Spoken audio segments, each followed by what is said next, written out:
탄핵 심판 법정에 불출석하면서 잠적설까지 나돌았던 고영태 전 블루케이 이사. 오늘 열린 최순실 씨 재판에 증인으로 출석해서 이번 사태 이후에 두 사람이 얼굴을 마주하는 건 이번이 처음인 셈이 됐습니다. 그동안 고영태 씨를 밀착 취재해온 시사인의 주진우 기자 연결해 봅니다. 주진우 기자, 안녕하세요. 안녕하십니까. 그 잠적설 돌았을 동안 고영태 씨 어디서 뭐 했어요?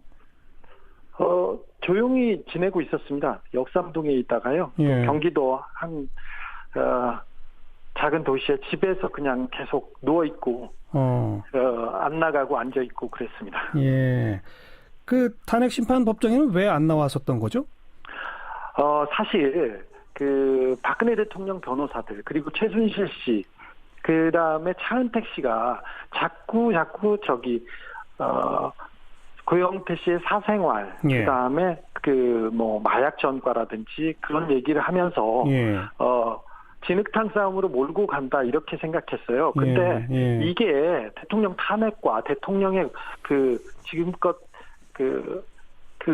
해왔던 잘못들과 그게 본질적으로 예. 벗어난 문제인데 본질에 벗어나서 자꾸 흥미 위주, 그다음에 가십으로 몰고 가서 본질을 흐리려고 한다는 생각이 좀 컸어요. 그래서 본인이 받는 고통도 있지만 이게 본질이 아니구나. 그래서 그런 싸움에는 응해주지 않겠다 이런 생각이 좀 있었습니다. 그런 생각이 있었습니다. 본인이 직접 등장하면 그런 까십거리만 더 양산되는 거, 이걸 우려했다? 네네네.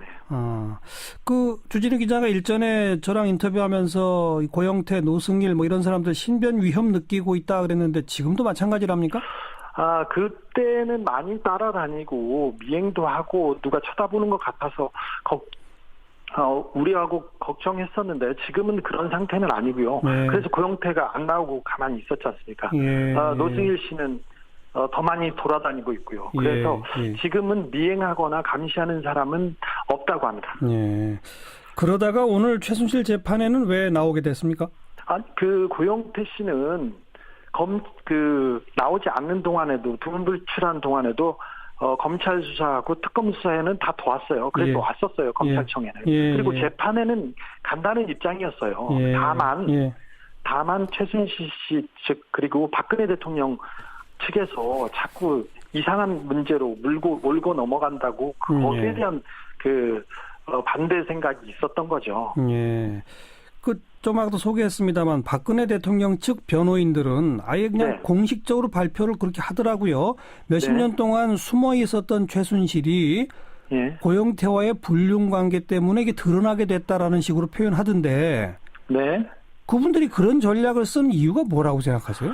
그분들이 얘기를 하면서 차은택 씨도 마찬가지인데 생각, 느낌 그런 생각이 들었다. 그런 느낌이 들었다고 이렇게 얘기하는데 고영태 씨는 자기가 그런 느낌과 생각만 가지고는 얘기하고 싶지 않다고 얘기합니다. 박근혜 대통령과 최순실 씨와 주변 관계에 대해서. 그런데 사실 사람들은 뭐라고 해야 하나 사건의 실체보다는 그런 약간 말초적인 거 이런 가십에 훨씬 크게 반응하기 때문에 이런 부분에 대해서 그 싸움을 그쪽으로 몰고 가려고 하고 고영태 씨는 사실은 자기가 한 얘기보다 자기의 사생활이 더 들춰지면서 본인 물론 가족들이 고통이 크거든요. 그래서 본인이 잘못한 것도 알고 있고 자기 최순실 씨하고 같이 사업을 한다고 그 회사에 다니면서 거기에서 욕을 먹었던 거에 대해서 굉장히 부끄럽고 죄스럽게 생각해요. 그래서 내용이 핵심의 본질, 최순실이 어떻게 농단을 했나, 대통령이 어떻게 잘못을 했나 이 부분에 대해서는 도움을 줄 생각이 있어서 지금껏 검찰 수사에 나왔고 그런데 자꾸 여론과 박근혜 대통령의 변호사들이 그쪽으로 몰고 가서 거기에 대해서는 되게 고통스러워하고 있습니다. 아니 그러니까 제가 지금 궁금한 게 박근혜 대통령 측 변호인 내가 그 입장이 된다 손 치더라도 말이죠. 네. 그런 가십성의 불륜설이니 이런 거가 나온다고 해서 최순실의 국정농단, 대통령의 위법행위 이런 게 없어지는 게 아니잖아요. 네네. 그냥 본질을 그냥 흐트리는 거, 탕물 뿌리기로 그렇게 생각하고 있습니다. 예. 오늘 법정에 가기 전에도 아마 대화를 나눴을 텐데 심경이 어떻다고 하던가요? 좀 안타깝고요. 사실은 고향에 있는 분들이 편지를 보내고 그랬었습니다. 공개적으로. 그래서 예. 고영태 힘내라.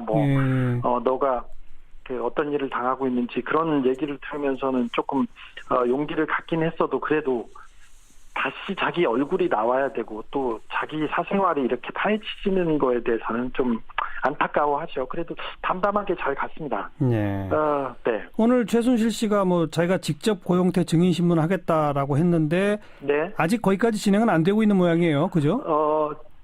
검찰이 고영태 씨한테 확인할 내용이 많고 예. 그 이후에 최순실 씨 변호사들이 묻고 그 이후에 최순실 씨가 직접 물을 예정인 것 같은데 아직은 거기까지 안 갔죠. 예, 아직은 거기까지는 가지 않고 검찰의 질문 내용이 워낙 많습니다. 그래서 처음에는 대통령 의상비를 최순실 씨가 어떻게 줬는지, 예. 그다음에 연설문 고친 내용, 예. 그다음에 회사를 어떻게 운영했는지, 예. 그리고 미얀마 대사 관세청에 인사청탁을 한 부분 거기까지 진행되고 있는 것으로 파악하고 있습니다. 예. 그런데 최순실 씨 측 변호인이나 이런 사람들은 아무튼 더 블루케이 이런 것의 운영을 고영태가 주도했다는 식으로 몰아가려고 한다면서요? 고영태한테 이렇게 몰아가려고 하는데 내용과 그 사실들 지금 나온 증거들과 정황들 그만 봐도 최순실 씨가 직접 운영을 했고 그 밑에서 심부름 역할을 했다는 게 다 나와 있는데 예. 자꾸 고영태 표현으로는 손바닥으로 자꾸 하늘을 가리려고 한다. 예. 그러면서 자기만 잡으려고 한다. 이렇게 얘기하고 있습니다. 예. 그리고 또 주목되는 진술로 고영태 씨가 이게 뭔가 좀 두려움이 들어서 자기가 그 의상실 같은 것도 접었다. 이런 표현을 하지 않았습니까? 네. 그 두려움이라는 게 설마 했는데 정말 장관도 임명되고 막 이런 거라고 하는데 그런 건 무슨 뜻이에요? 최순실 씨가 그 힘이 있는 사람이라는 건 짐작은 했지만 이렇게 대통령을 좌지우지하고 나라를 움직일 정도의 그 사람이라는 거에 대해서는 깜짝 놀라고요. 네. 그걸 알면 알수록 그리고 자신의 능력이 이만큼인데 자기는 체육인이었고 네. 자기는 옷과 관련된 그 비즈니스를 했고 자기는 솔직히 말해서 술집에 나가서 술집에서 가라오케를 경영했고 그랬지 않습니까? 예. 그래서 그런 부분은 자기가 알아서 조언을 하거나 그런 거에 대해서는 조금 도와줄 수 있는데 나머지는 자기의 능력 밖이라는 것을 알았죠. 그래서 너무 큰 일을 벌이고 너무 큰 그림, 그 국가기관을 움직이면서 예. 그리고 대통령을 지시하면서 이렇게 움직이는 걸 보고 예. 이거는 큰일 나겠구나 그렇게 생각해서 자기는 발을 뺐다고 생각합니다. 예. 헌법재판소는 법정에까지 이제 출석 요구서를 가져와서 고영태 씨한테 헌재 심판에 좀 나와달라라고 하는 것 같은데 여전히 지금 거부하는 것으로 알려지고 있어요. 헌재 심판에는 그러면 안 나간다는 입장은 여전히 변함이 없는 겁니까? 안 나갔으면 한다는 입장은 변함이 없지만 이렇게 해서 계속 그 헌재 재판이 박근혜 대통령 측에서 계속 재판을 미루기 위해서 고영태를 이용한다. 이게 예. 이렇게 되는 거에서도 원치 않아서 이번 주에는 재판에 나간다고 생각하고 있습니다. 그래요. 알겠습니다. 네. 여기까지 말씀 듣죠. 고맙습니다. 네. 시사일의 주진우 기자였습니다.